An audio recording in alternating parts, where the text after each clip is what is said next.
사랑하는 주님 감사합니다. 지금 이 순간을 허락하여 주시고 지금을 살아갈 수 있는 생명을 허락하여 주셔서 생각하고 내 마음을 느끼며 또한 내 안에 사랑이 있고 내 안에 욕구가 있고 내 안에 살아가고자 하는 그 마음 속에서 분명 나만이 존재하는 것이 아닌 그 안에 계시는 하나님과 함께하며 하나님의 마음을 물어가며 또한 이 땅 가운데 나의 사명 곧 하나님의 나라를 이루는 귀한 축복의 삶이 나의 삶 그리고 우리 교회의 삶이 될 수 있도록 인도하여 주시옵소서.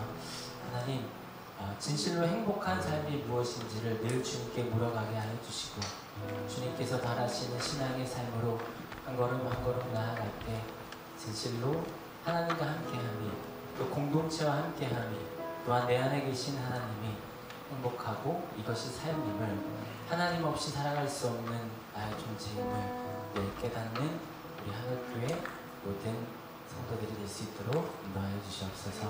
오늘 예배할 때 한 사람 한 사람의 마음 가운데 찾아가셔서 어루만져 주시고 함께하여 주실 줄로 믿으며 감사하며 예수님의 이름으로 기도하였습니다. 아멘. 할렐루야. 주간 열심히 살다가 태양볕에서 열심히 지난달 잘 보내고 무사히 오셨는데요. 저희는 찬양하며 평안을 누리시는 귀한 날이었으면 좋겠습니다. 함께 찬양 드립시다. 네, 박수 하시면서 함께 찬양하실까요?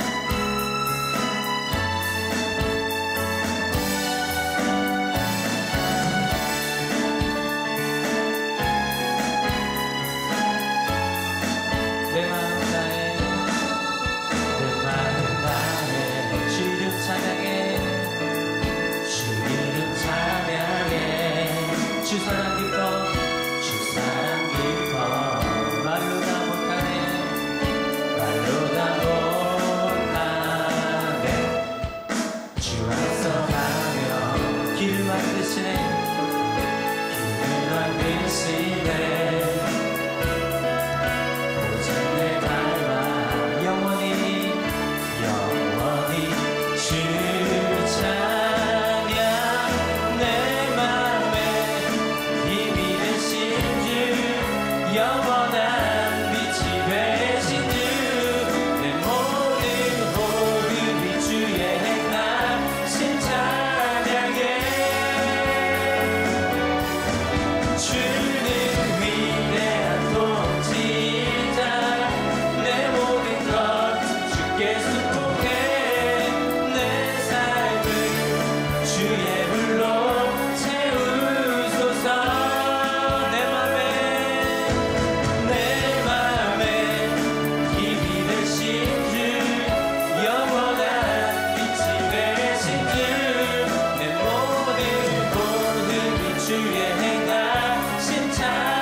살아가면서 이렇게 노래 따라 부르고 이런 순간이 많지 않잖아요. 이 시간에 하나님께 더 기쁜 마음으로 나아갔으면 좋겠습니다.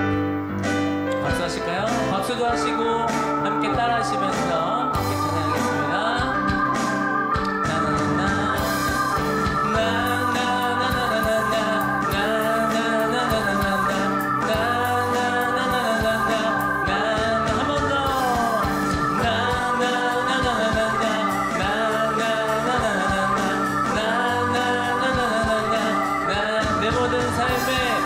내 모든 삶의 행동 주 안에 주님 안에 있네 나의 숨쉬는 순간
고민을 많이 하는 편이고요.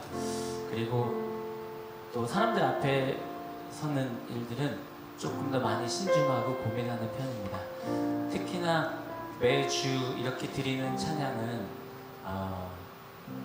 많이 고민하고 선정하는데요. 금주 찬양은 지난 주일날 우리 목사님께서 설교하실 때 이 왕이신 하나님을 소개하시면서 찬양 드릴 때 고민 많이 안 하고 다음 주에 이 찬양 해야겠다라고 결심했습니다. 그래서 이 찬양을 같이 드리면서 지난 말씀도 돌아보시면서 내가 오시고 있는 내 안에 하나님, 더불어서 살아가는 나 그리고 우리, 그 안에서 나는 잘 살고 있나 고민하시면서 찬양 드리고요. 또 이 후반부에 있는 이 찬양은 나 외롭지 않다, 누군가 날 위해 기도하고 있고 보이지 않는 영역에서 나를 이끄시고 지키시는 분이 계시다 라는 위로의 마음으로 두 번째 찬양도 함께 했으면 좋겠습니다.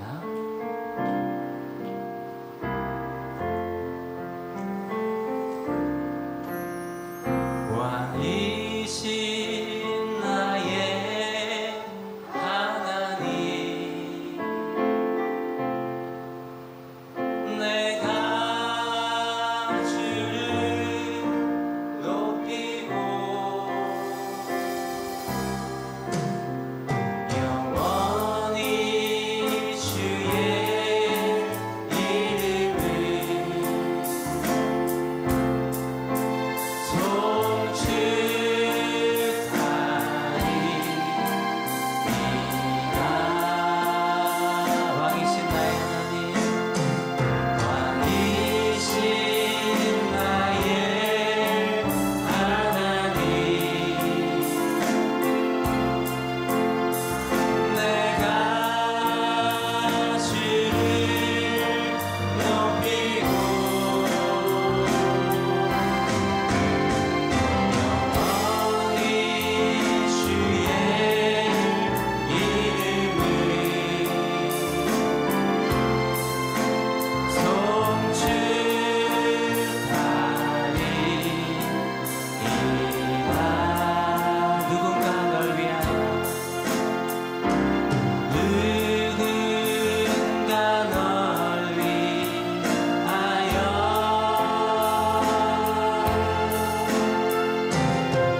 우리 중보하시고 내가 외롭고 힘들고 덥고 답답하고 짜증날 때 그때마다 나를 이끄시고 나를 살게 하시고 나에게 생명을 주신 하나님을 의지하며 살아갈 수 있는 내가 되게 해달라고.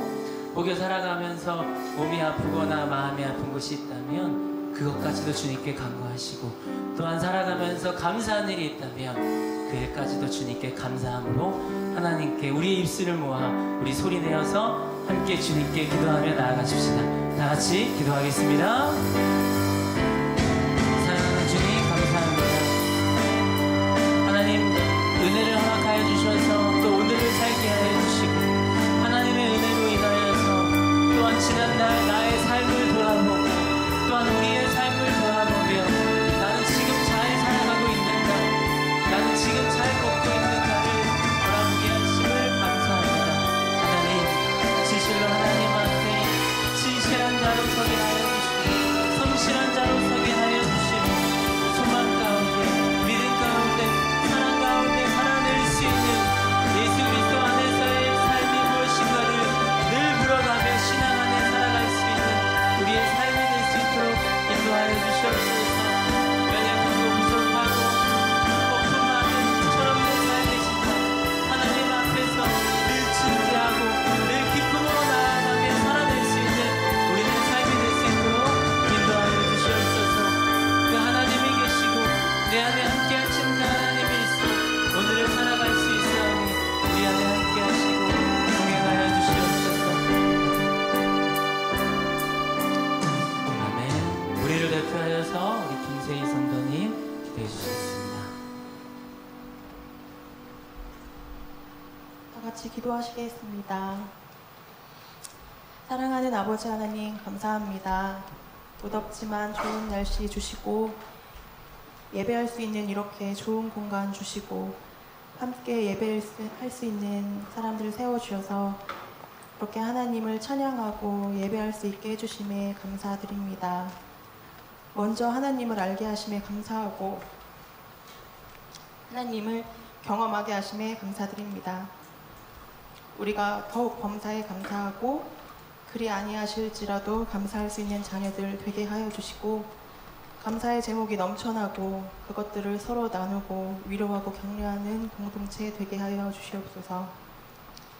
지난 한 주간의 죄를 고백합니다. 알고 지은 죄, 모르고 지은 죄, 알지만 반복하는 모든 죄들 돌아보고 하나님 앞에 고백하고 내려놓습니다.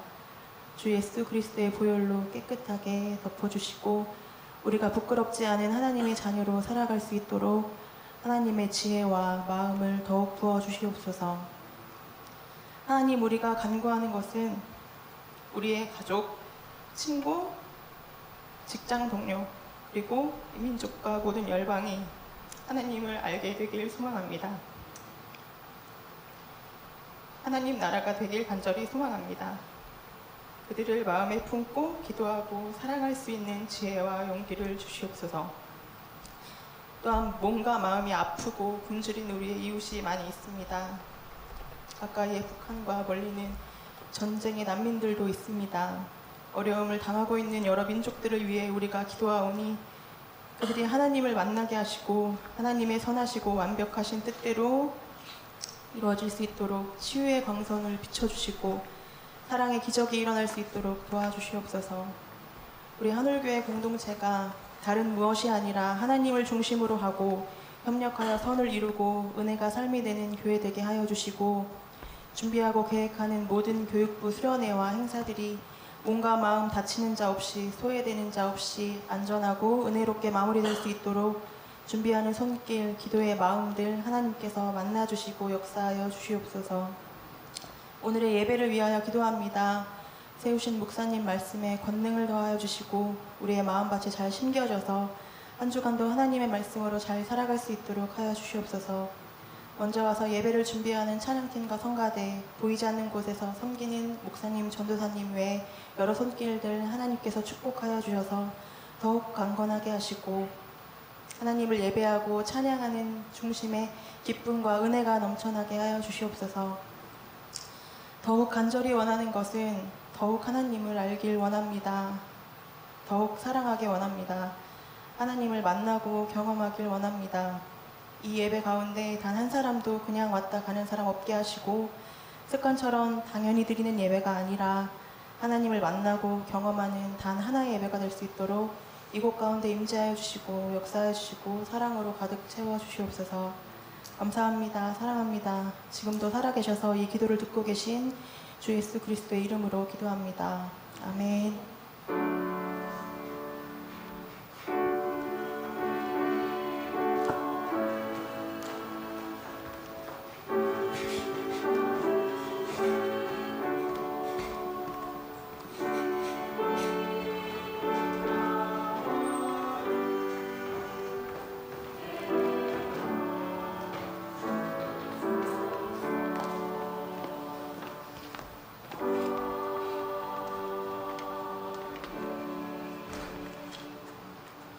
아멘. 찬송가 23장 한 목소리로 찬송 드리겠습니다.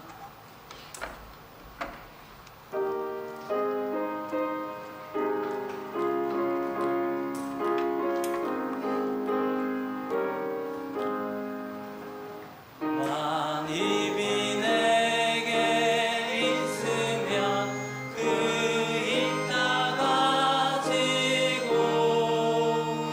내 구주 주시는 종을 늘 찬송하겠네. 내 은혜로우신 하나님 날 도와주시고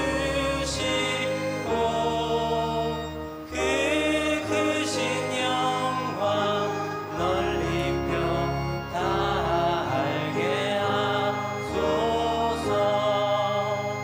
내 그의 귀한 이름이 날 위로하시고 네 그의 음악 같으니 참 희락되도다. 내 죄의 권세 깨뜨려 그 결 바꾸시고 이 주한 마음을 비로소 고정케 하셨네.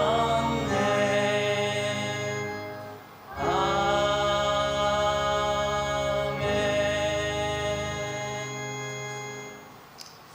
아멘. 우리를 한 주간도 살게 하시고 또 지금 이 순간 있게 하신 하나님께 감사하며 또 우리가 한 자리에 이렇게 한 공동체로 모였습니다. 이 또한 은혜임을 믿고 이렇게 열심히 살다가 만났는데요. 서로 인사 나누는 시간입니다. 오른쪽 보시면서 잘 사셨죠? 네. 왼쪽 보시면서 조금 덥네요. 네, 괜찮습니다. 실내 들어가면 참을만 합니다. 그래도 이 더움이 만만치 않습니다. 그럼에도 불구하고 잘 살아내시고 또 주님 앞에 달려나온 우리 하늘 성도님들 칭찬하고 싶고 격려해 드리고 싶습니다. 우리 공동체의 이야기 여러분들에게 안내해 드리도록 하겠습니다. 한올 중고 청년 수련회가 예정되어 있는데요. 돌아오는 금요일부터 11, 12일까지 주일까지 2박 3일 동안 함께 진행되게 되어집니다.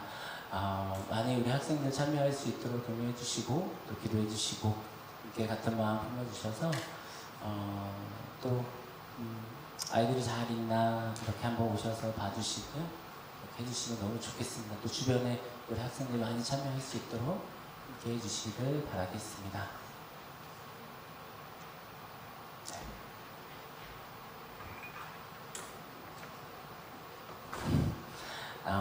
하늘 말씀 기도회가 수요일날 이렇게 있는데요. 8월 22일 개강해서 다시 시작됨을 알려드립니다. 또한 하늘 세가족 과정 있는데요.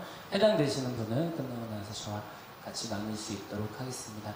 또한 우리 보이지 않는 우리의 삶의 영역에서 각자 하나님 앞에 같은 마음으로 서도록 이렇게 하나님의 말씀 이렇게 새벽 기도회로 나누고 있는데요. 각자의 자리에서는 손으로 하는 묵상으로 하나님 앞에 서도록 하겠습니다. 주일 예배 안내입니다. 오늘은 저희 오후 이곳에서 찬양 예배가 있고요. 또 수요 예배, 새벽 예배 참조해 주시길 바라겠습니다. 다음 주 예배 의원 안내입니다. 오전 예배 기도회 다음 주 수련회 기간으로 청소년부에서 담당하고요. 또한 마음 나눔 안내, 해외 아동, 해외 선교, 또 급식 지원에 이르기까지 또 물질로 기도를 많은 후원을 부탁드리겠습니다. 오늘 혹시 처음 나오신 분 계신가요? 네, 여기 보니까 오늘은 처음 나오신 분이 없는 것 같습니다. 네, 서로 많이 또 풍성하게 열매 맺는 그런 신앙으로 섰으면 좋겠습니다. 먼저 이렇게 하죠. 오늘은 새롭게 이 더위를 잘 이겨내고 달려나온 나 자신을 칭찬해 주십시오. 박수로 이렇게. 네, 고맙습니다. 같이 오늘 또 주실 말씀 기대하며 함께 봉독합니다. 마태복음 1장 1절 말씀입니다. 같이 봉독하겠습니다.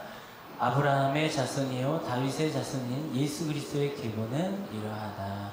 아멘. 한올 성가대에 감사 찬양 읽겠습니다.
이번에 우리 반석되신 주님을 찬양합니다. 네. 이 시간에 우리 담임 목사님 나와주셔서 마태복음 1장 1절부터 시작되네요. 그리스도라는 제목으로 말씀 주실 때 오늘도 많은 은혜 받으시기를 바라겠습니다.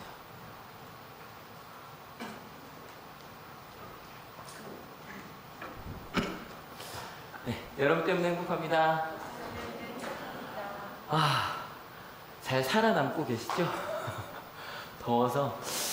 근데 오늘부터 이제 마태복음 시작을 합니다. 마태복음 1장은 아마 가장 많이 읽힌 성경장일 거예요.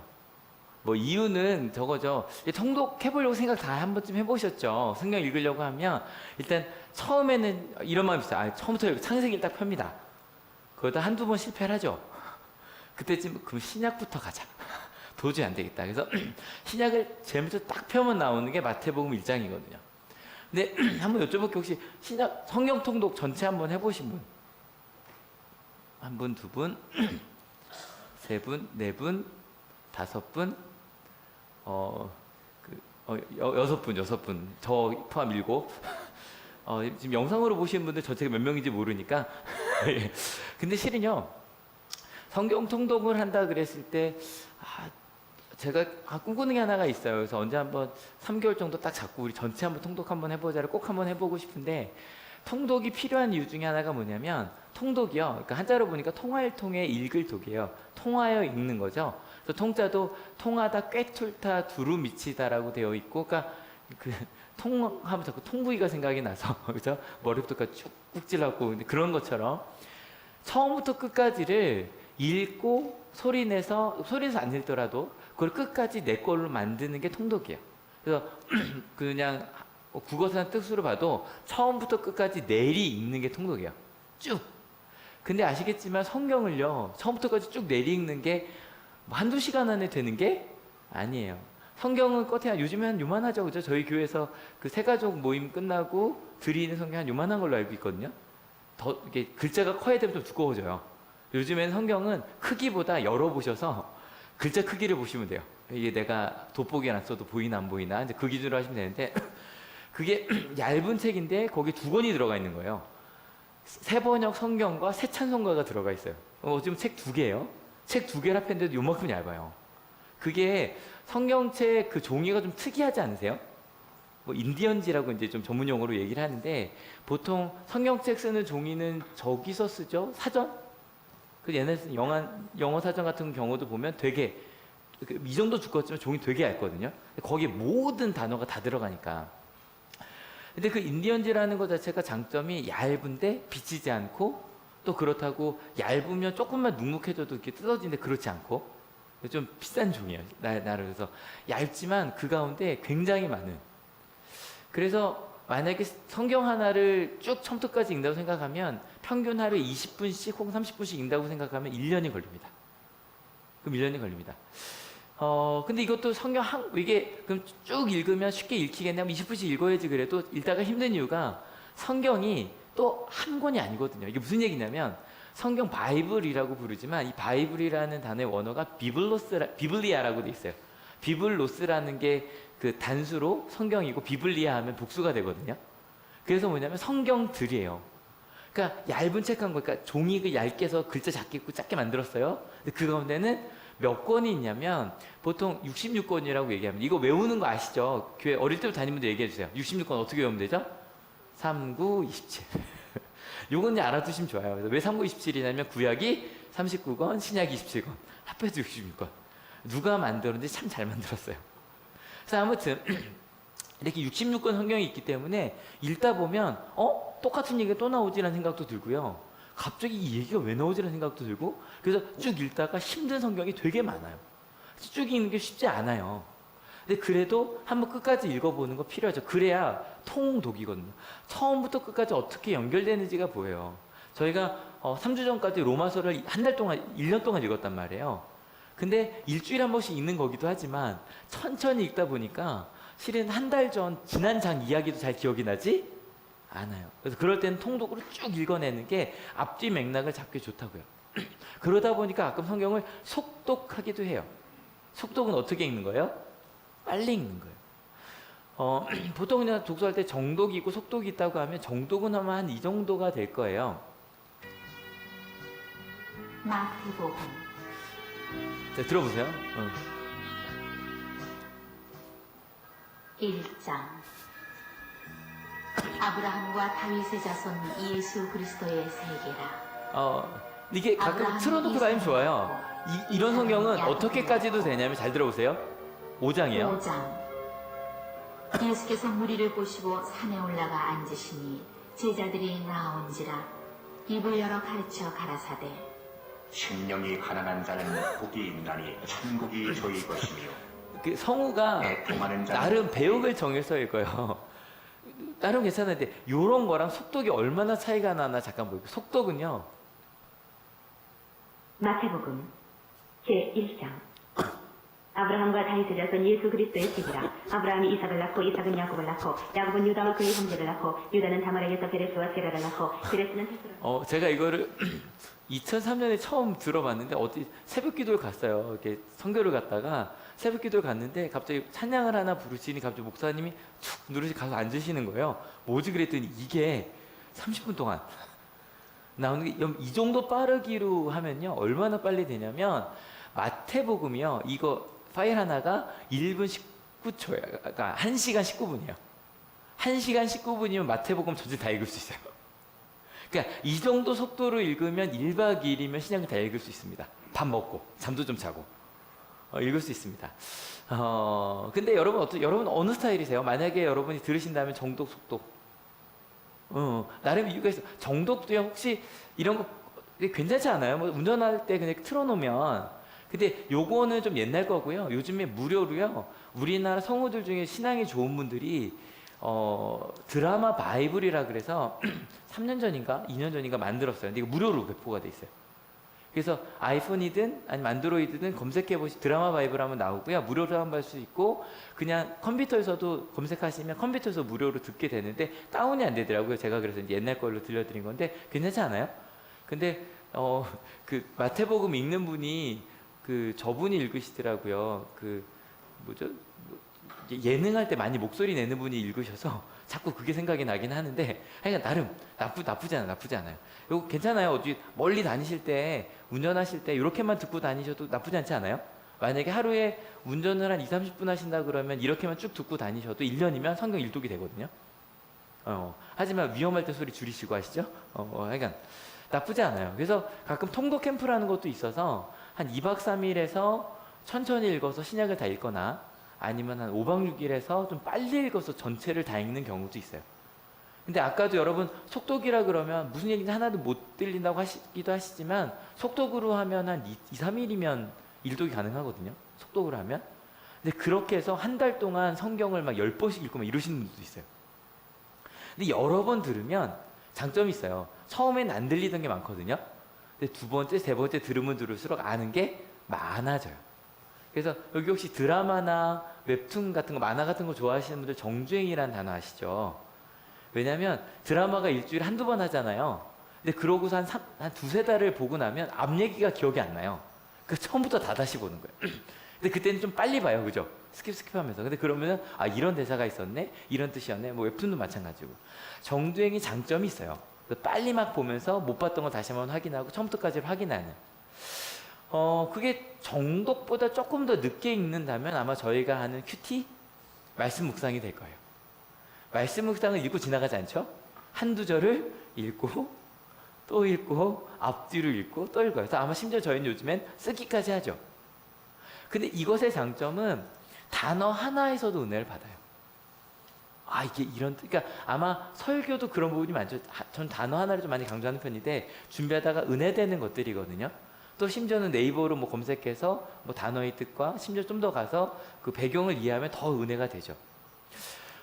여러분에게 만약에 우리 성경 통독을 하자 그러면 어느 쪽 하시겠어요? 정독, 속독. 뭐 1년 동안 정독 한번 한다? 1년 동안 속독으로 4번 읽는다.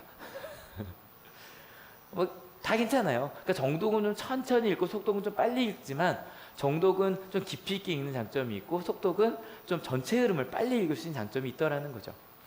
여기서 조금 하나 정도 더 하면 아마 일반 성도님들은 내가 성경에 관심이 있어서 그럼 여기까지 가실 수도 있는데 저희 목회자들은 강해라는 걸 해요. 강해라 그러면 익힐 강해 풀해인데 익히고 읽고 해석하는 거고요. 풀고 가르치고 해부하는 거예요. 그냥 읽는 정도가 아니라 해석까지.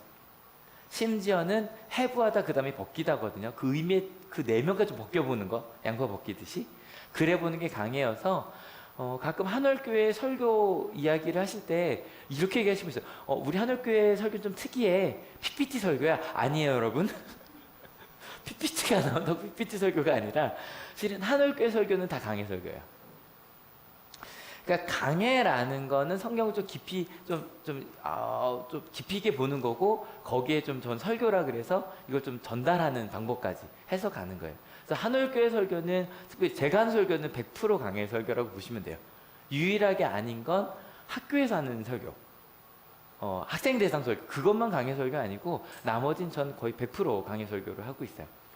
아무튼 오늘은 좀 첫날이라 좀 앞으로 한 2, 3주는 좀 기초적인 성경 공부 같은 얘기가 나올 거예요. 어디 가셔도 얘기할 수 있겠죠? 한올교회 설교는 무슨 설교다? 강해 설교다. PPT 설교 아닙니다. 아닙니다. 예. 그럼 이제 본격적으로 한번 시작해 봅시다. 마태복음 1장인데요. 저 오늘 본문이었어요. 같이 읽어볼게요. 준비 시작. 아브라함의 자손이요 다윗의 자손이 예수 그리스도의 계보는 이러하다. 가장 많이 읽은 성경 구절인데 별로 의미 잘 안 찾고 지나가게 되죠. 그래서 강의 설교를 어떻게 준비한지 하나 보여드릴게요. 원어가 나옵니다. 하지만 밑에 한글이 나오죠. 같이 한번 읽어볼게요. 준비 시작. 비블로스 게네시스 예수 크리스트 휘우 다윗 휘우 아브라함이라고 나와요. 나오는데 이게 우리나라 번역이랑 그 원어로 보면 의미가 좀 달라 보이는 게 많아요. 첫 단어가 뭐예요? 비블로스예요. 근데 제가 아까 좀 얘기했거든요. 비블로스는 뭐다? 책이 책. 비블리아가 되면 책들 하면 성경책이 되고요. 그냥 비블로스 하면 그냥 책입니다. 책. 책인데 무슨 책이냐면 게네수스 하는 책이래요. 근데 게네수스가 뭐냐면 이걸 영어로 옮길게요. 제네시스예요. 제네시스 뭐 떠오르세요? 차. 실제로 그 현대차의 고급 브랜드 그 제네시스가 이 똑같은 뜻이에요. 그리고 아마 사전을 찾아보시면 창세기라고도 나옵니다. 제네시스가. 왜냐면 이 이게 뭐 여기 뭐 게네수스라고 되어 있는데 저것도 실은 게네시스라고 되어 있거든요. 원어가 그 단수로 딱 보면. 근데 게네시스라는 단어의 뜻이 시작이란 뜻이에요. 시작. 뭔가를 시작하고 태어나는 것. 그래서 계보까지 가는 거예요. 족보까지. 태어난 이야기까지. 그래서 실제로 창세기를 처음으로 번역한 단어가 이 게네시스라는 단어로 시작을 해요. 세상의 시작에 대해서 얘기하잖아요. 그죠? 태초에. 천지를 창조하시니라 할 때 시작에서 제네시스라고 얘기를 하는데 어찌 보면 그러니까 이 뜻을 해석해 보면 시작에 대한 책이에요. 시작에 대한 책. 근데 누구의 시작이요? 예수 그리스도. 이거 설명 안 드려도 알겠죠? 누구예요? 예수 그리스도예요. 예수 그리스도의 시작에 대한 책이에요. 그러니까 어찌 보면 1장 1절은 이렇게 문장으로 하는 것보다는 표제어처럼 놓는 게 더 나았을 거예요. 이해가 되시죠? 그냥 1장 1절에 예수 그리스도의 시작에 대한 책이라는 게 이 제목으로 보시면 돼요. 왜냐하면 동사가 실제로 없어요. 동사가 없고 그냥 이렇게 딱 단어 설명만 나오니까. 그러면 예수 그리스도의 시작에 대한 책이라고요. 여기 드디어 오늘 주제가 나왔네요. 크리스투예요. 그리스도. 이것도 이제 이 토스 이렇게 가는 이유가 자꾸 성경 공부로 가네요. 죄송해요. 이게 격변화가 됩니다. 넘어갈게요. 지나갈게요. 크리스투라고 되어 있는데 이게 그리스도라는 단어입니다. 그래서 우리나라 말로 보통 기독이라고 이제 한자 성경은 기독이라고 나와서 보통 기독교라고 하잖아요. 근데 저 좀 의도적으로 제가 그리스도교라고 하려고 노력을 해요. 근데 저도 버릇상 기독교란 말이 나오긴 하는데 제가 왜 그리스도교라고 얘기를 많이 하냐면 보통 그리스도인을 우리나라 말로 보통 뭐라고 더 많이 해요? 기독교인이라고 얘기를 많이 하거든요. 근데 제가 만약에 이게 기독인이면 그리스도인이 아니라 기독인이라고 얘기를 많이 할 건데 기독교인이라고 하면 꼭 교회 다니는 사람들이라는 의미가 있는 것 같아서. 왜냐하면 이 기독이라는 한자를 중국 사람한테 읽으면 찌도 이렇게 읽거든요. 그러니까 그리스도의 음역이에요. 그러니까 저거는 기독이라는 단어는 뭐 한자 자전을 찾을 필요가 없는 단어예요. 그 말을 옮긴 거기 때문에. 그래서 전 그리스도라는 말을 좀 개인적으로 선호해요. 이유는 기독교라는 것보다 그리스도교라고 하는 게 우리가 그리스도를 믿는 종교라는 게 훨씬 확실히 드러나요. 맞죠?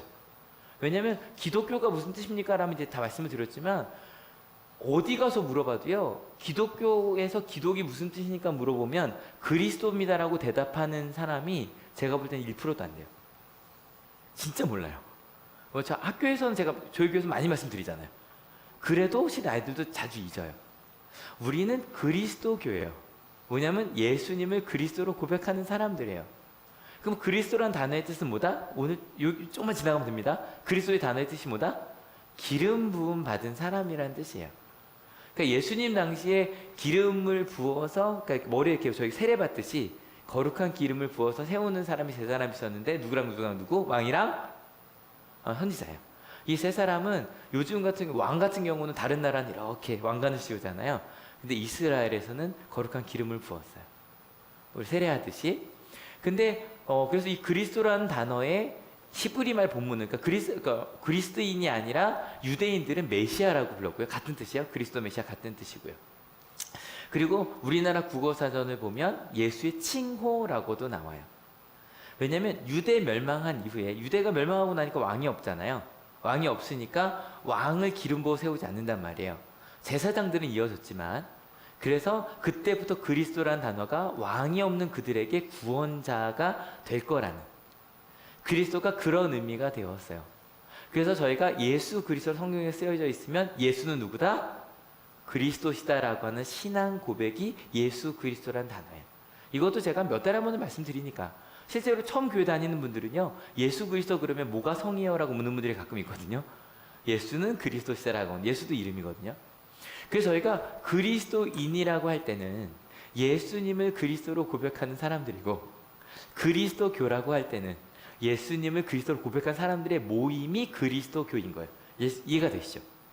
근데 여러분 옛날에 우리나라에 기독교가 그리스도교가 들어왔을 때는 뭐라고 불렸는지 아세요 혹시? 야소교, 예수교라고 불렸어요.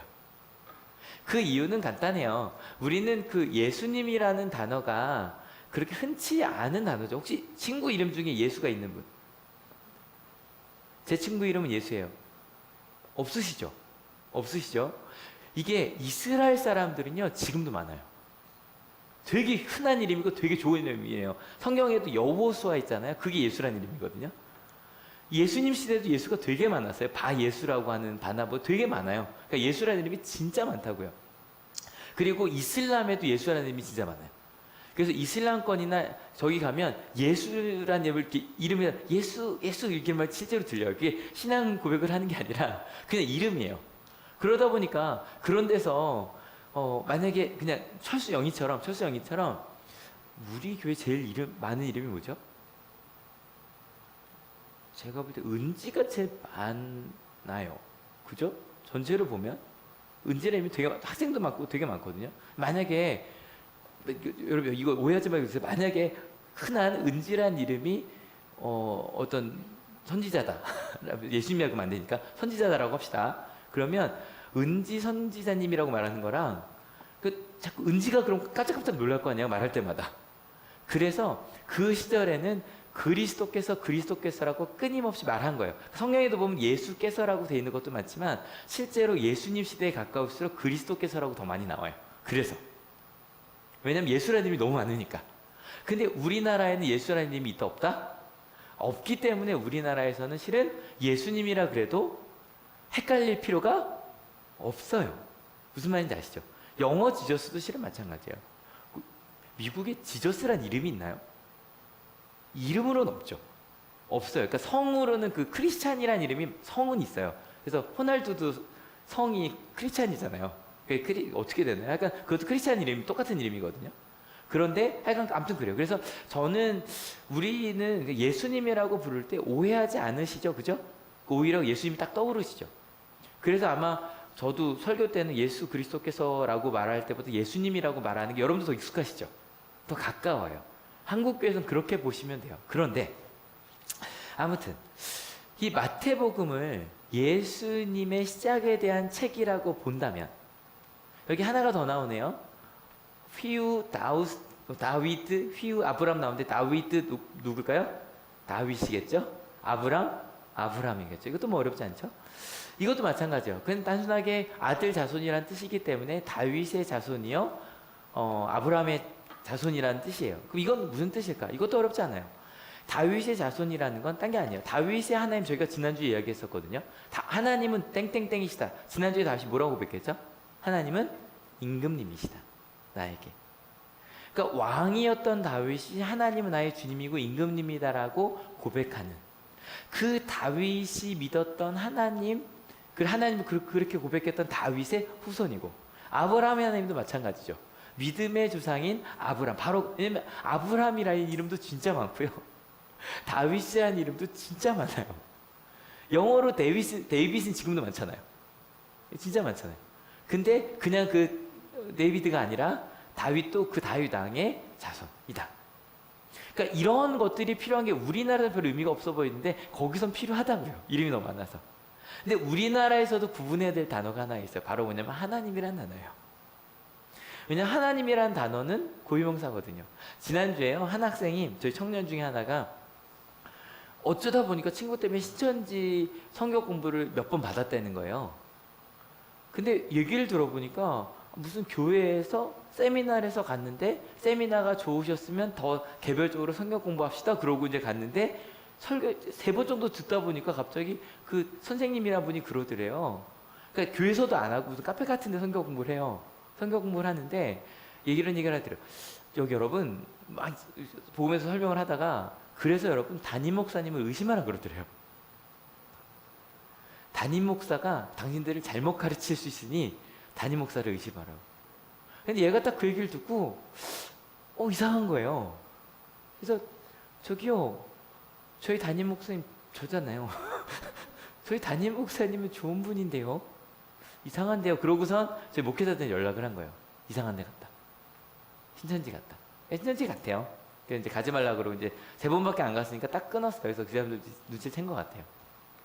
실제로 몇 년 전에도 똑같은 일이 있었어요. 걔는 한 달 정도 교육을 받았는데 한 달 정도 정말 저도 가끔 신천지 한 걸 봤거든요. 66권을 꽤 제가 봐도 한 20%만 이렇게 지우면 되게 이렇게 정리를 잘 해놨어요. 근데 20%가 문제예요.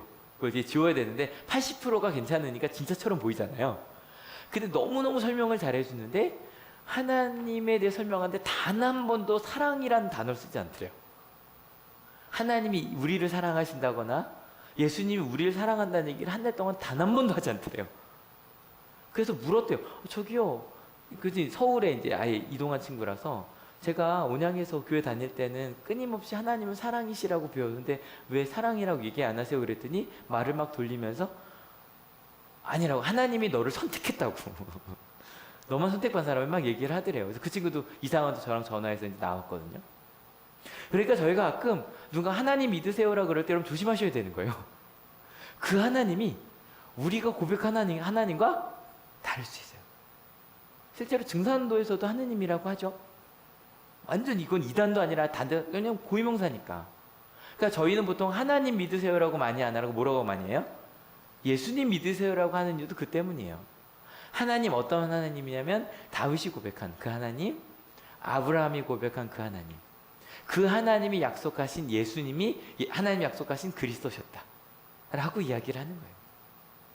이제 그 뒷부분을 좀 읽으려고 하는데 제가 앞을 뜸을 들인 이유가 있습니다. 그 뒤가 성경을 읽겠다고 딱 펴고 처음으로 시험에 드는 부분이거든요. 족보가 나옵니다. 걱정하지 마십시오. 다 읽지 않을 겁니다.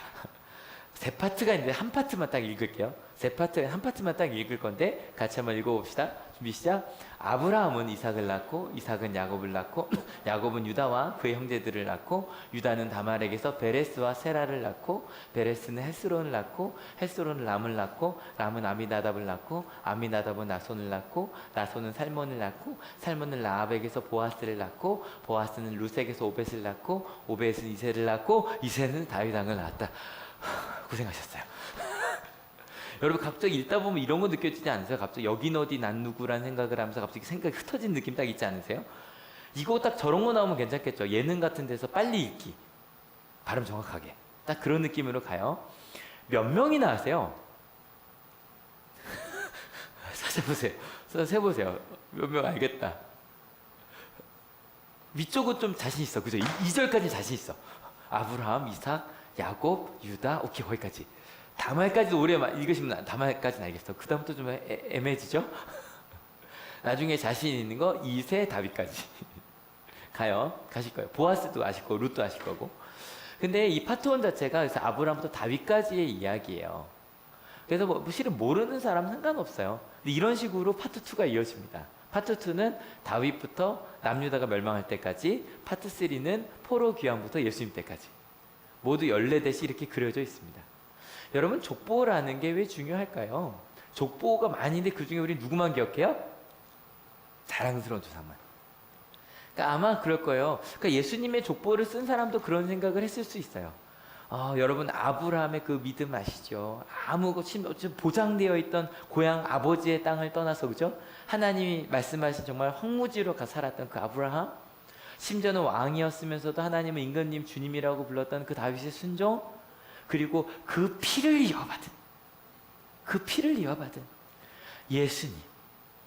그래서 약속하신 다윗의 자손 예수님께서 이 땅에 오셨습니다 라고 고백을 하는 거예요. 근데 쭉 읽다가 갑자기 16절까지 딱 가잖아요. 족보 16절이 딱 끝나거든요. 갑자기 저희가 생각했던 맞다, 그 다윗의 자손 예수님. 16절을 읽으면 갑자기 정신이 확 퍼뜩 들어요. 같이 한번 읽어볼게요. 준비 시작. 야곱은 마리아의 남편 요셉을 낳았다. 마리아에게서 그리스도라고 하는 예수가 태어나셨다. 15절까지는 아버지 혹은 어머니 이름이 낳고 누가 낳았는데 갑자기 야곱까지 나와서 잘 따라왔었는데 갑자기 야곱은 누구를 낳은 게 아니라 마리아의 남편이래요. 그리고 예수님은 누가 낳았대요? 마리아가 낳았대요. 생각해보면 당연히 엄마가 낳았죠라고 말할지 모르지만, 여러분 기독교는 저희가 다음 주에 할 얘기지만, 예수님이 요셉의 법적으로 자식이지만 예수님을 요셉의 아들이라고 봐요? 마리아의 아들이라고 봐요? 왜요? 성령님께서 태어나게 하셨다고 고백하잖아요. 그러니까 우리 신앙 고백에 예수님은 요셉의 육적인 아들이 아니라고요. 16절이 그 얘기를 하고 있는 거예요. 요셉과 마리아가 있지만 예수님은 유전적으로 누구만 따랐다? 혹시 따른다면 마리아밖에 없다는 거예요. 그럼 이 순간에요, 갑자기 15절까지 나왔던 족보가요, 아무 의미가 없어지는 거예요. 이해가 되세요? 실은 저는 이번 주 말씀을 준비하면서 여기서 은혜를 받았어요. 이게 실은 누가복음에도 족보가 나와요. 근데 둘이 달라요. 일단은 둘 다 아브라함의 자손은 맞아요. 맞죠? 왜냐하면 모든 자식이 이제 아브라함부터 시작이 됐다고 보니까 우리 모두 당분의 자식이면서 얘기하는 것처럼 아브라함의 자손이 맞다고요. 다윗의 자손인지는 아닌지 모르겠어요. 씨족 사위였으니까 그럴 수도 있겠죠. 그래서 누구는 누가복음은 마리아의 족보다 한데 그런 거 따질 필요가 없어요. 이 마태가 얘기하고자 하는 건 뭐냐면요, 예수님은 누구에게서 났다? 마리아에게서 난 거예요. 어떻게까지 가냐면 족보도 모르는 마리아의 아들로 태어나신 거예요. 왜냐하면 마리아의 족보는 기록되어 있지 않으니까요. 저는 여기서 은혜를 받았어요. 실제로 예수님도요, 논쟁 중에 얘기를 해요. 예수님 그리스도는 다윗의 자손이다 얘기를 했더니 뭐라고 얘기를 하냐면, 성경에 시편에 다윗이 그리스도를 주님이라고 불렀다. 다윗이 할아버지면 내 손주에게 주님이라고 불렀겠냐? 왜 그리스도가 다윗의 자손일 거라고 생각하냐? 라고 예수님이 하신 게 기록되어 있어요. 이거는 또 예수님이 다윗의 자손이 아니란 얘기라기보다 그게 의미가 없다는 얘기예요. 여러분 오늘 꼭 기억해 주세요. 마리아에게서 예수님이 나셨어요. 여러분 이게 왜 중요하냐면, 우리 가끔 이런 얘기 한다고요. 성탄절마다 그래 말구에서 태어나셨고 정말 아무것도 없던 목수의 아들이셨다, 가난했다라고 얘기하면서도 항상 그 가운데 이런 얘기를 하고 싶어요. 근데 그는 다윗의 혈통이었다. 아무리 마리아의 자식이고 요셉의 자손이었어도 그는 다윗의 혈통이니 그럴 수 있다. 여러분 가끔 저런 거 있잖아요. 이렇게 드라마나 특히 옛날 사극 같은 거 보면 갑자기 아무것도 아닌 필부였는데, 정말 아무것도 아닌 사람이었는데 갑자기 그가 왕손이래. 왕의 혈통이래. 그럼 갑자기 그가 똑똑하고 그가 재능 있는 게 다 이해가 돼. 가장 대표적인 게 누구예요? 삼국지에 누구예요? 유비요. 맞죠? 갑자기 아무것도 아닌 정말 겁쟁이였는데 갑자기 그가 황손이라고 하면서 갑자기 그런 역할을 해요. 실제로 그 사람이 모든 게 이해가 돼버리는 거예요. 여러분 그럴까? 누구의 자식이니까 다 그렇게 잘 되는 걸까? 아니더라는 거예요.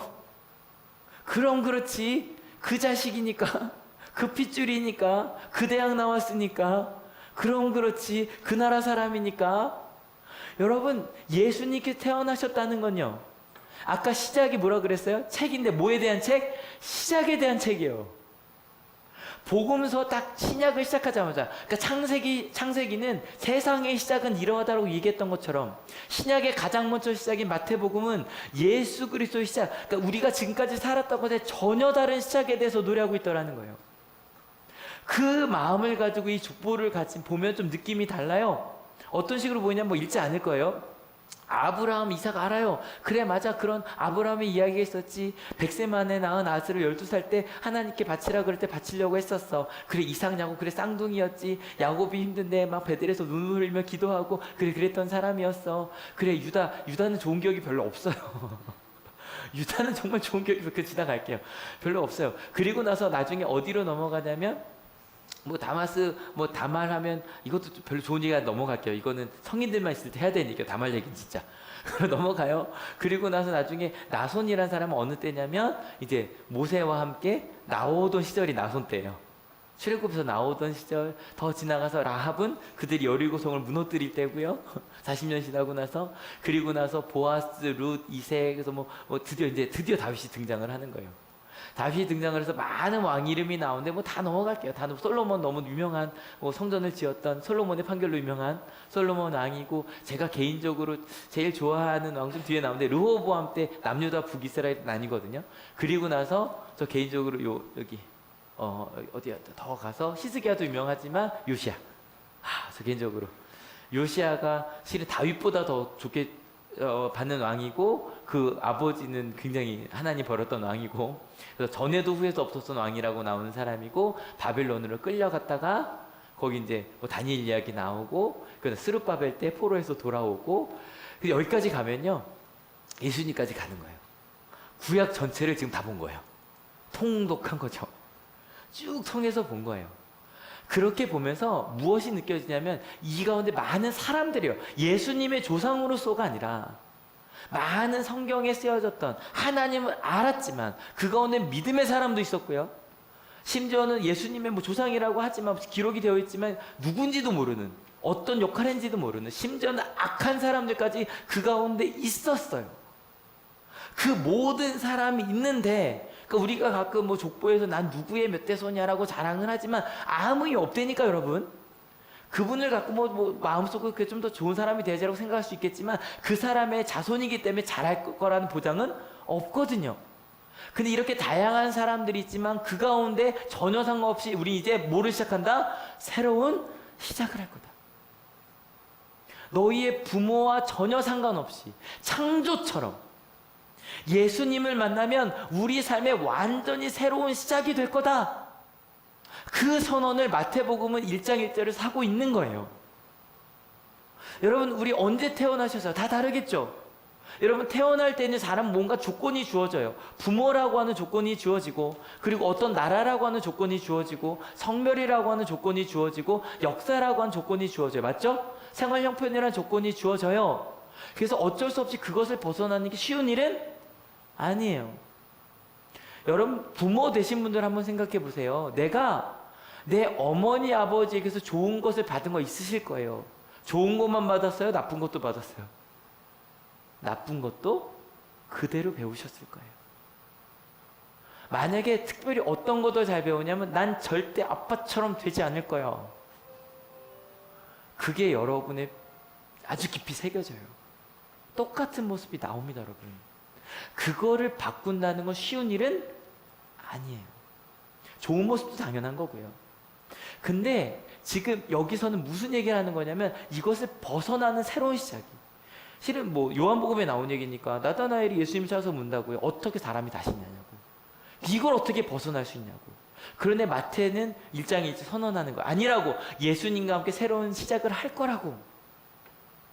여러분, 통독과 속독을 하는 이유도 다른 거 아니에요. 무언가를, 여러분, 우리 굉장히 많은 것들을 급하게 봐요. 여러분, 예수님을 아세요? 예수님을 얼마나 많이 아세요? 우린 실은 아직 예수님을 잘 몰라요. 매일 더 깊이 만나가는 거예요. 이게 얼마나 좋은 일인데요. 오늘 말씀 한 일주일 동안 준비하면서도 예수님에 대해서 다시 한번 고민하면서 새로운 걸 깨닫거든요. 여러분, 우리의 신앙이, 여러분, 통독이나 속독은 한 번 읽자고 하는 거예요? 계속 반복해서 읽자고 하는 거예요? 그러니까 속독은요, 일주일 만에 끝내자는 게 아니라 그거를 앞으로 수십 번, 수백 번을 반복하겠다고 할 때만 의미 있는 거예요. 이해가 되시죠? 통독도 1년에 한 번씩 10년, 20년 꾸준히 읽겠다고 할 때만 의미가 있는 거예요. 그런 식으로 하나 좀 연습을 해보려고 하는데 여러분 손을 한번 이렇게 보세요. 여러분 손을. 딱 30초 시간 드릴게요. 30초 동안 한번 보세요. 30초 동안. 내 손을 한번 관찰하세요. 잘 한번 보세요. 내 손이잖아요. 잠깐만 멈출게. 왜냐면 여러분 보자마자 벌써 어떤 생각 하셨죠? 아우 늙었다. 아우 탔네. 그러니까 실은 관찰하자고 하자마자 우리는 이미 내가 알고 있는 내 생각을 투영해요. 무슨 말인지 아시죠? 그 생각 버리시고 정말 찬찬하게 움직여도 보시고 새끼손가락부터 하나하나 30시간 드립니다. 자세히 관찰하고 보세요. 앞뒤로 시작. 30초.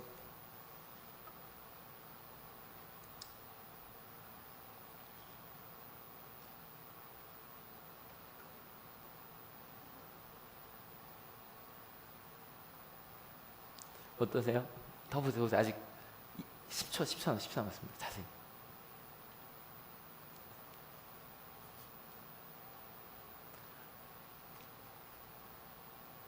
네, 거기까지. 혹시 이 30초 동안 평생에 몰랐던 내 신체의 비밀을 알았다. 혹시 어때요? 뭐 다른 거 있어요? 뭐? 손가락이 좀 있어. 평생 손을 들고 다니는 말이 이상하네. 평생 갖고 있던 손에 점이 있다는 걸 처음 알았어요. 그죠? 또 혹시 몰라도 흉터 있는 거 보신 분 계시지 않으세요? 이렇게 좀 찍 가 있는 거. 그죠? 또 뭐 보셨어요? 뭐 보셨어요? 막 지금 서로 막 보여주고 난리가 났어요. 그죠?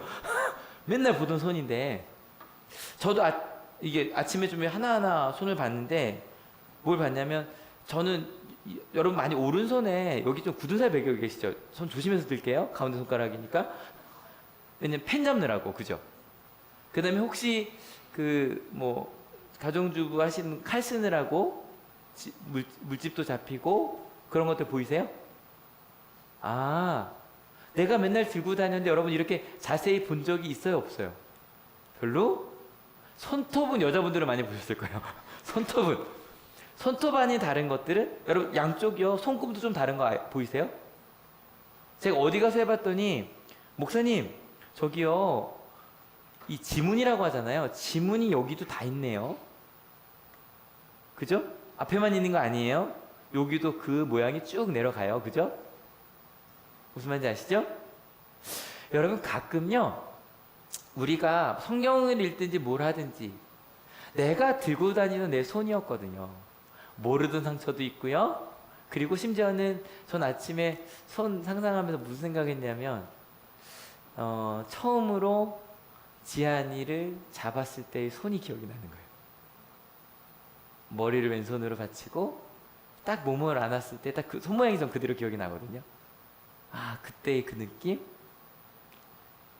이 얘기하면 죄송해요. 차은혜 목사님의 손을 처음 잡았을 때의 느낌? 그 다음에 실은 처음 세례할 때 머리에 이렇게 손을 올렸을 때의 느낌? 그런 느낌들? 실은요 이 가운데 너무 많은 것들이 담겨져 있죠. 여러분 손한테 토닥토닥 하면서 내 손아 평생 동안 수고했어 한번 해주세요. 수고한 내 손. 그죠? 손 못생겼다지 하지 마세요. 얼마나 수고한 손인데. 그리고요 옆 사람 손 한번 보세요. 옆 사람의 손도 수고했어. 그 손 갖고 손 한번 쳐주세요. 이렇게 해서. 참 수고한 옆 사람 손. 여러분 지금 이 시간이요 하나님도 같은 모습으로 여러분을 바라보고 계실 거예요. 가끔 저희는 내가 여기 와봤자 하나님이 나 아실까? 나 2주 만에 3주 만에 하는데 하나님이 나 아실까? 아마요 여러분이 여러분 손을 유심히 본 것처럼 여러분 하나하나를 알아. 이번 한 주 많이 더웠지? 3층 많이 덥지? 다음 주 2층으로 와요. 3층 더워요. 힘들었지? 내가 너를 다 알아. 심지어는 네가 모르는 너의 상처, 너의 기억까지도 내가 다 알아.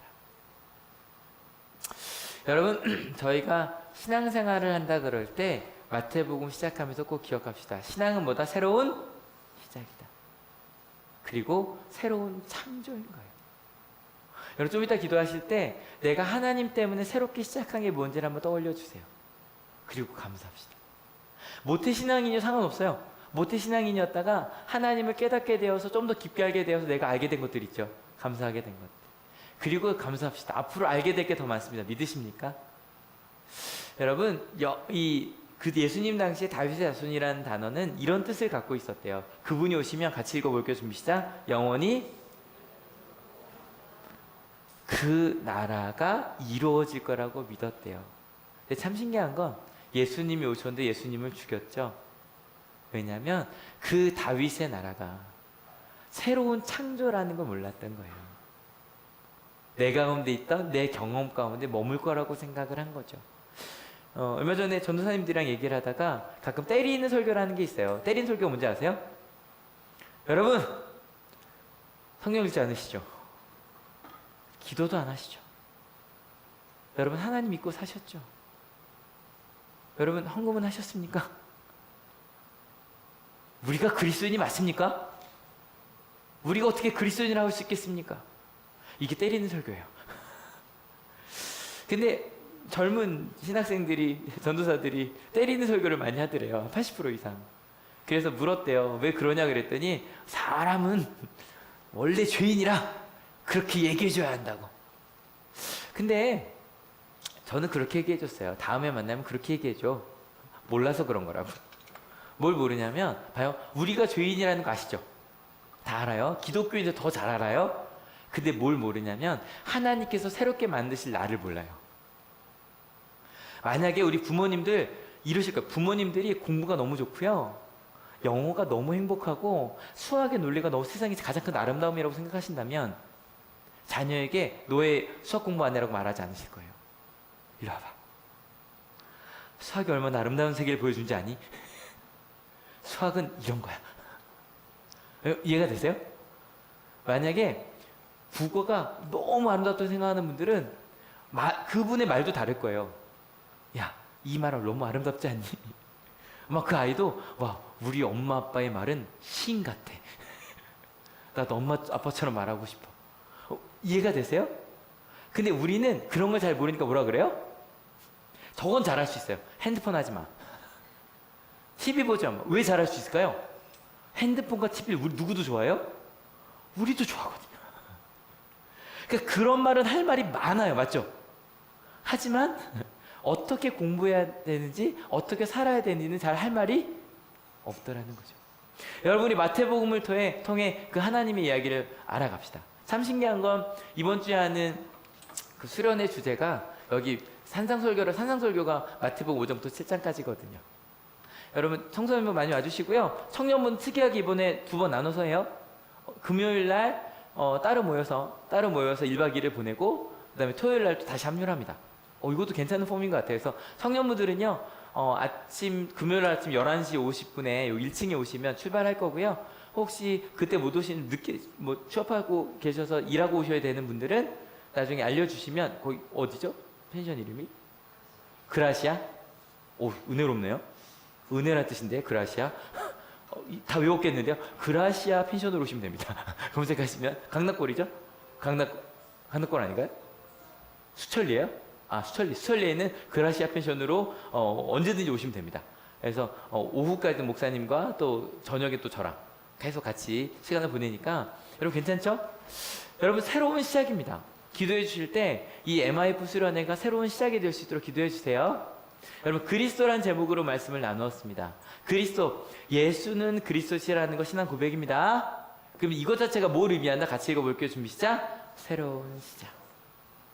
우리 같이 바로 기도합시다. 바로 적어야 되니까 바로 기도하려고 하는데요. 여러분 기도하실 때 2가지 기도해요. 첫 번째는 내가 예수님 때문에 새롭게 시작하게 된 부분들을 감사하며 기도합시다. 예수님, 저 예수님을 알고 나서 주일날 교회 나왔어요. 그거 작은 시작이겠죠. 그런 것도 좋아요. 그런데 조금 더 나아가서 예수님 때문에 제가 좀 소중하다는 걸 알게 됐어요. 예수님 때문에 다른 사람을 바라보는 시각이 좀 달라졌어요. 예수님. 예전에는 저의 단점들, 전 다시는 그것들을 숨기기 위해 살아갔는데요. 예수님을 알게 되었더니 제 모습을 있는 모습 그대로 받아들이고 저를 사랑하신 하나님 때문에 저를 사랑할 수 있게 되었고 하나님과 함께 성장하고 있어요. 하나님. 예수님 때문에 직장에서도 학교에서도 좀 다른 내가 되어가고 있고요. 꿈꾸게 되었어요. 그리고 궁금해졌어요. 사람은 변하지 않는다고 하는데 제가 지금 20대, 30대, 40대, 50대, 60대인데 제가 한 번도 꿈꾸지 못했던 삶을 기대하고 꿈꾸게 되었어요. 하나님. 감사해요. 그리고 앞으로도 그런 시작을 하게 하실 걸 믿어요. 그 감사 기도를 드리셨으면 좋겠고, 두 번째, 우리 옆에 있는 사람들 보셨잖아요. 우리 주변 사람들에게도 그 새로운 시작이 있음을 믿는다고 고백합시다. 내가 보는 판단이 끝이 아니라 하나님께 새로운 일을 시작하시는 사람으로 내가 그렇게 바라보겠노라고 우리 함께 기도하기 원합니다. 같이 기도하시겠습니다. 하나님, 우리 가운데 계시는 그 하나님의 은혜를 그렇게 바라보는 저희들 되게 하시고, 그래서 하나님께서 주시는 그 은혜로 그 사랑으로 그 하나님의 이야기들을 끝까지 이루어나가는 저희에게 인도하여 주옵소서. 그 하나님, 우리 하나님이 아니십니까? 그 하나님 우리를 통해 그것을 이루지 않으시겠습니까? 그 하나님과 함께 이 자리 가운데 동하는 저희들 되게 하여 주셔서 하나님이 이끌어주신 대로 말씀하신 대로 하나님의 이야기를 끝까지 함께 이루어나가는 저희들이 될 수 있도록 인도하여 주시옵소서. 하나님 감사합니다. 마태복음 1장의 내용이 선언이었네요. 예수님으로 인해서 새롭게 우리는 시작했다고, 그리고 앞으로도 끊임없이 시작할 거라고. 예수님으로 인하여 우리가 어느 출신이든 지금의 내가 어떤 자리에 있든 정말 족보도 없는 마리아에게서 하나님께서 예수님을 태어나게 하셨던 것처럼 우리가 이제 새로운 사람이 될 거라고 하나님께서 선언해 주셨네요. 하나님, 새로운 시작한 이들이 이 자리에 있습니다. 또 끊임없이 기대하며 그 한 번도 경험해보지 못한 하나님의 나라를 만들어갈 이들이 여기에 있습니다. 가장 먼저 내가 얼마나 소중한 사람인지를 보게 하시니 감사합니다. 그리고 내 옆에 있는 사람들도 세상의 판단과 기준과 전혀 상관없이 얼마나 소중하고 아름답고 가능성이 있는 사람인지를 보게 하시니 감사합니다. 그리고 우리 미래에 대해서도 하나님이 줄 미래를 꿈꾸게 하시니 감사합니다. 하나님, 그렇게 오늘부터 시작할 마태복음 한 2년을 넘게 읽을 것 같은데요. 하나하나 점검하면서 우리의 새로운 시작을 점검하며 만들어가는 우리 하늘교회 되게 하실 줄로 믿습니다. 하나님, 지금 성찬을 같이 나누려고 합니다. 예수님께서 하신 그 새로운 시작을 다시 한번 기억하는 시간이 되게 하시고 나누는 시간 되게 하여 주시옵소서. 감사합니다. 예수 그리스도 이름으로 기도했습니다. 아멘.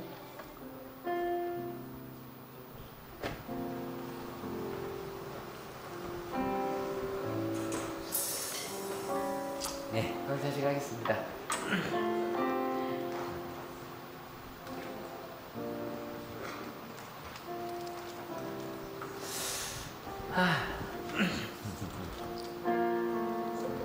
같이 인사할게요. 주님의 평화가 여러분과 함께. 이제 화해와 평화의 증표로 서로 인사를 나눕시다.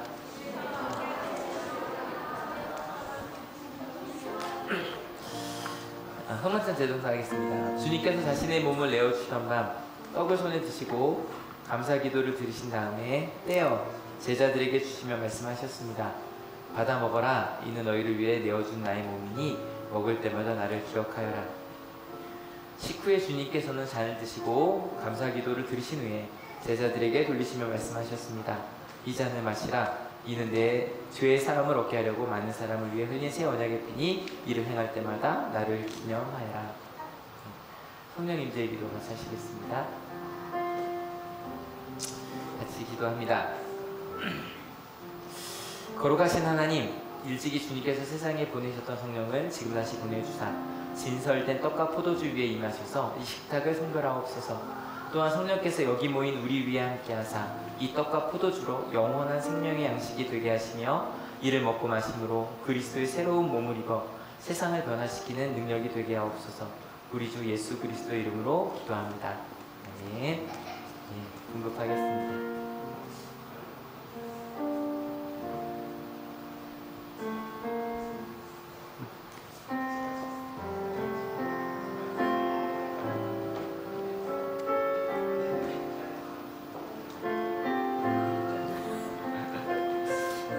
이것은 주님의 몸입니다.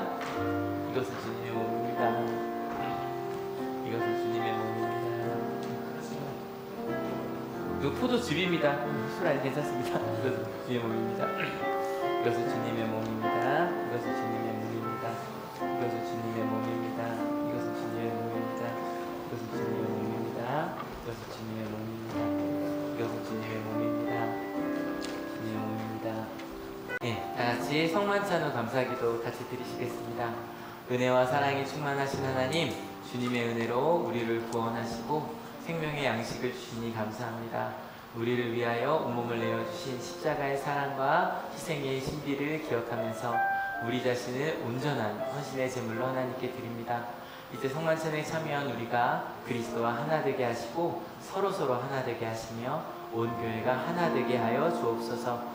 이제 세상을 향하여 나아가야 할 우리가 성령의 능력 안에서 진심으로 하나님과 이웃을 사랑하며 그리스도의 빛과 소금이 되게 하사 주님이 오시는 날 하나님 나라의 유업을 함께 누리게 하옵소서.